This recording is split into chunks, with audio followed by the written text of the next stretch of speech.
Stand up here. Hiya. A mark of a civilised society is how well it treats its most vulnerable minorities.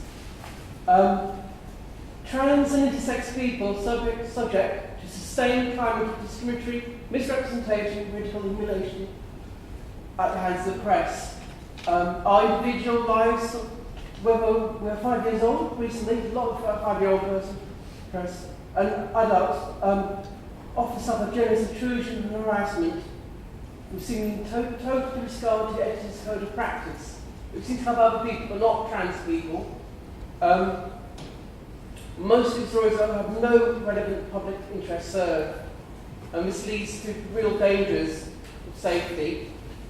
How will the new PPC protect vulnerable minorities, whether it's gypsies, whether it's immigrants, whether it's intersex people, or trans people who do exist, it's scientifically proven, and how will the new PPC protect vulnerable characteristics? Sorry, I'm a bit nervous. I think right there.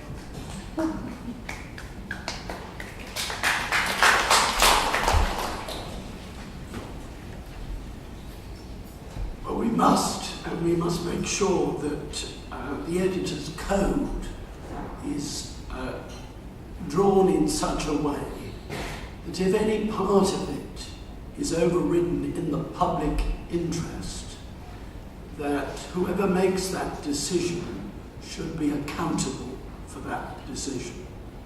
Now, as from the 1st of January this year, after I raised some of these issues with the Code Committee, they have added in the editor's code words which now make it clear, and I know it's a hell of a problem for those making this decision at the last moment. But I do think that if the code is going to be overridden in the interests of the public or the public interest, there has to be an audit trail so that the person who's making that decision can be held to account. Because I agree that we have got to make sure that minorities are properly protected.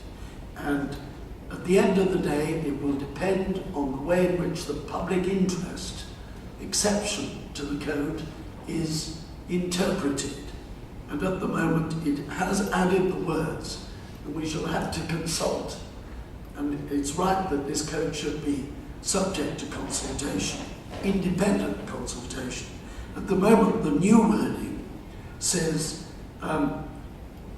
that the decision that it is in the public interest has to be verified to the extent of how and with whom that was established at the time the decision was made. Now that's only just come in, but I hope it's the step in the right direction. Oh yeah, I've just finished a NCT game as well. Fortunately, I've just finished an NCT diploma in journalism. Unfortunately, been handed my first job as a journalist, thanks to Mike. And I just wanted to say that during my course, at no point did we study ethics. Apart from law, we studied media law. At no point did we even debate ethics, and this is during the inquiry, the Leveson inquiry, and there was we never touched on it. So I just wondered, in terms of a new PCC maybe, where does this responsibility lie in creating these standards and this culture, as you talk about, a good culture in journalism? Because I certainly didn't see any in my education as a journalist. Where does it start? Well, I met the council of the NCTJ earlier this week, and they assured me that ethics was part and parcel of the course. So I will go back to them and put your point to them. Professor Stuart Purvis, said to me that the greatest challenge I now have is to stimulate and maintain the enthusiasm and the idealism and the vision of those journalists who leave his classroom and then go into the world of journalism. So he was putting to me that people like yourself do have vision, do have ethical standards. And what I must do is to ensure that those standards can be maintained and strengthened in the world into which they then are put by way of their occupation. So I'll do my best. I must ask you, Lord Hunt, have you been asked by Lord Justice Leveson to help him out as kind of, take some of the load of his work? Because it seems like you're doing quite a lot of the work, looking into culture, practices and standards that has been assigned to someone who's leading a public inquiry that's costing the taxpayers so far £2 million. Well, Lord Justice Leveson, at the seminars he held, which you will remember, did encourage people to come forward with proposals. I'm only one. There's a whole series of people who are spending a lot of time thinking through how best to handle the challenge of the right culture for journalism. The only point I would just add is that if I can help him to steer clear of state regulation of journalism, I'll do everything I can, because that's the one nightmare I have, is that someone somewhere will say, this is too difficult for self-regulation. We have to give it to Parliament to decide how journalists conduct their lives and the sort of standards they have. Now, Clive Soley introduced a bill. I just challenge you all to look at Clive Soley's bill, to read the debate in Hansard, and realise with me the nightmare that would happen if we don't do this by self-regulation. I don't want politicians of any party deciding what can and cannot be written in our newspapers, magazines and online. And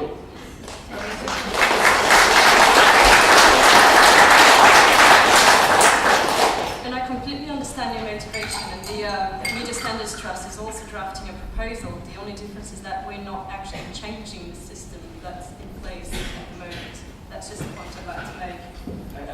Lord Hunt, I completely, let me just put to you a viewpoint that has certainly been put to me, is that maybe you've come in and you're an independent, rational, very well respected, very well connected voice, who is maybe also got a lot of connections in the industry itself, and is almost potentially there to see if you can get them off as cheaply as possible.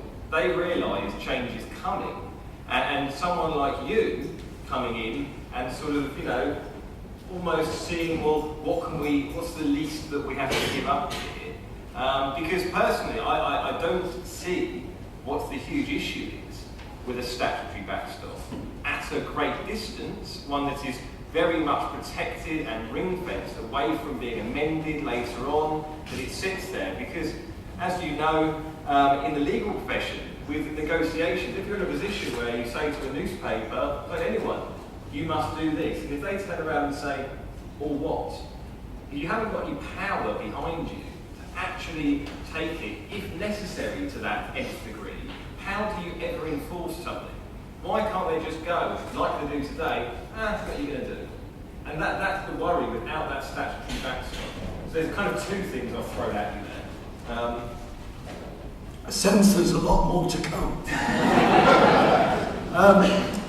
Let's just examine your example for a moment of solicitors. That is a self-regulatory structure. The only legislative provision is that in order to call yourself a solicitor, you have to be in receipt and to practice in receipt of a practicing certificate. But the self-regulatory side can ban you, can expel you, can tell you you can't practice anymore. Now, if you then translate that across, it demonstrates that self-regulation itself can be wrong. Because the one thing I don't want is some licensing of journalists. I don't want someone telling somebody they cannot be a journalist anymore. They cannot write. Because freedom of expression is part and parcel. So it's not just so much the statutory, it's the regulatory structure I'm talking about. Now, my second point is, I know why you would like statutory backing of some sort. The trouble with statutory backing, as we were discussing before, is you have to start off with a bill. Now, if you look at all the bills that have been introduced into Parliament to do with the press, you'd be horrified. I challenge you to look at them. It's your worst nightmare. The idea that members of Parliament, and I've been in Parliament 35 years, 15 years is a life sentence. 35 years in Parliament, I have heard on so many occasions members of Parliament saying, how dare the press do this? How dare journalists write this? How dare they pretend they're someone that they're not, as happened recently with Vince Cable? How dare they pretend they're going to pay us this money if we put down questions? I don't want members of Parliament anywhere near this. I think it's up to all of you as journalists to work out the right regulatory structure for yourselves. The only problem I've got is I can't decide who owns the newspapers. I can't decide the qualifications for someone to run a newspaper. I have to accept the situation as it is. So what I'm going to dedicate myself to do, let Parliament, because that is where there are statutes about